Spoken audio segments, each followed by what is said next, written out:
Thank you so much, Dr. Jayarajah. I know we've said this earlier, but it's just so important that the reassurance is given to mums about medication, OCD and breastfeeding. So, what's the next steps?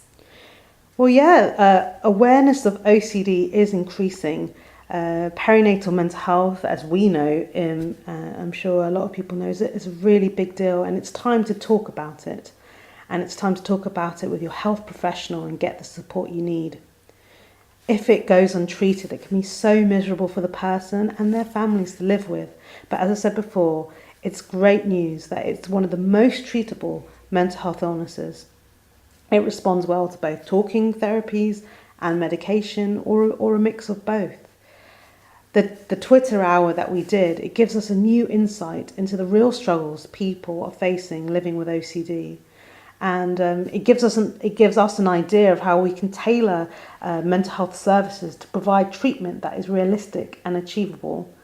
I'm a perinatal consultant, as you mentioned earlier, for a perinatal service, and we look after women with mental health issues during their pregnancy and up to 12 months postnatal. And there are quite a few new services sprouting up all across the UK.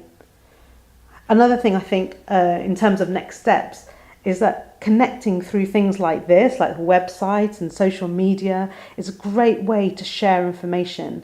I'll be presenting on this project at the Maternal Mental Health Alliance conference in London very soon.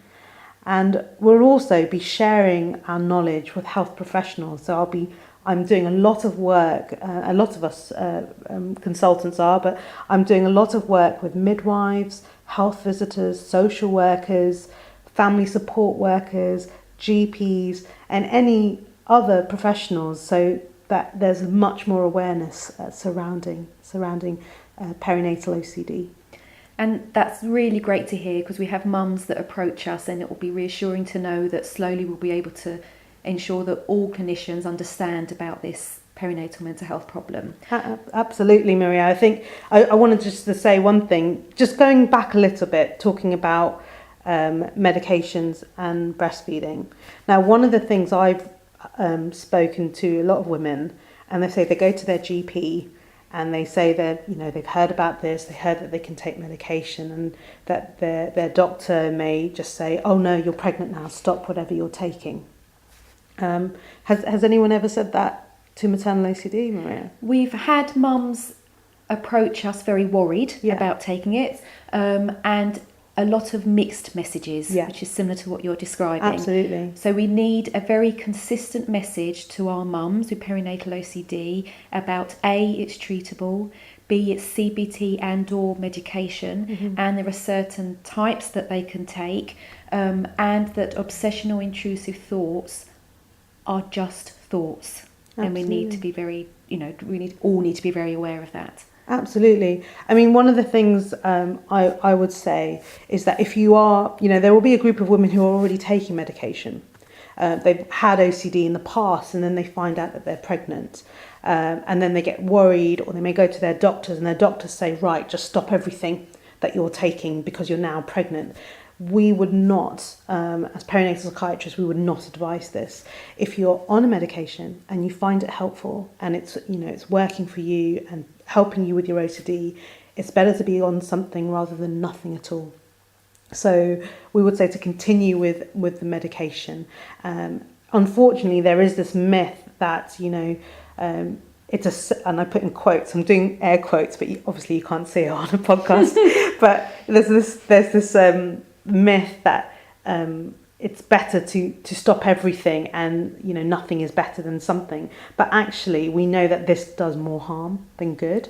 So we are trying to get that message across to GPs, but also to all health professionals and service users to continue medication, but you can always be referred to a specialist to discuss your medication and see if it can be tailored in any way to make sure it can support you and your family through your pregnancy. And something we always say to the mums that approach us is that it's important that you look after yourself as well as the baby. So once the baby comes as well. And it's something, my sister recently has had 2 children, and yes, of course, I want to make sure my nephews are well, but actually my first question was, how are you doing? How are you feeling? How are you coping? And I think that's important for mums to not feel guilt and to look after themselves as well. Absolutely. I think looking after ourselves, it's so important for all walks of life, whether you're pregnant, whether you've got kids or you don't have kids, good sleep, good nutrition, exercise, just staying healthy, walking, just having social connections, having people around you, whether it be family, friends, or an online group that can support you, is absolutely vital to keeping you healthy through your journey in motherhood. And something that I found really helpful is I became an expert in OCD. I became an expert in weaning, whatever it is that I was doing at the time during my children's journey. I made sure I became an expert, and I read, so I was very informed. If ever a perinatal OCD, thought came knocking, I was able to label it. That is an obsessive, intrusive thought, and that's all it is. And so I think labeling it correctly was very important for me during my recovery. Absolutely. One of the things we used to do on the OCD ward is think about your symptom as someone else in the room. So what happens when people get very unwell with their symptoms, it kind of becomes a part of them. And, these symptoms are bad, therefore I am bad. And these symptoms are dirty, therefore I am dirty.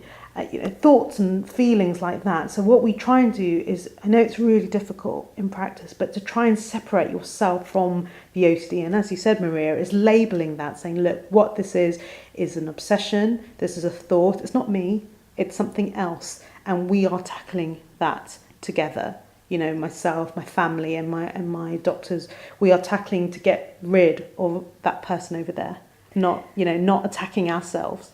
And a specific technique that I found very useful during my CBT process was, if I came up to a situation where I knew I would have obsessional thoughts, I would act as if I was an OCD-free mummy, and I would imagine a friend of mine who had a house full of animals and 3 children, and I would pretend to be her, and I would act as if I was her, and I would work it through, and then by doing that repeatedly, it just became very natural to do whatever the thing, whether it was going to a farm, whether it was going to a public toilet. And then I acted as if, and then eventually I just went to the toilet, or eventually just went to the farm with the children and fed the goats. And it was that repeated process that was incredibly helpful. Oh, that's brilliant, Maria. And your lived-in experience is so valuable, and I think it's so good that we have that. So, shall we do another #OCDBFing? Oh gosh, I would love to. I think it was so fun. That evening we had was so fun.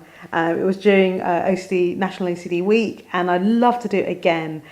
We got so much positive feedback from everyone that was involved. So yes, I would love to. Well, we would love to too. So can I just say, as co-founder of Maternal OCD, it's Maria Bavetta signing off and saying a big, big thank you to Dr Chrissy Jayarajah. Thank you. Thank you very much. Thank you.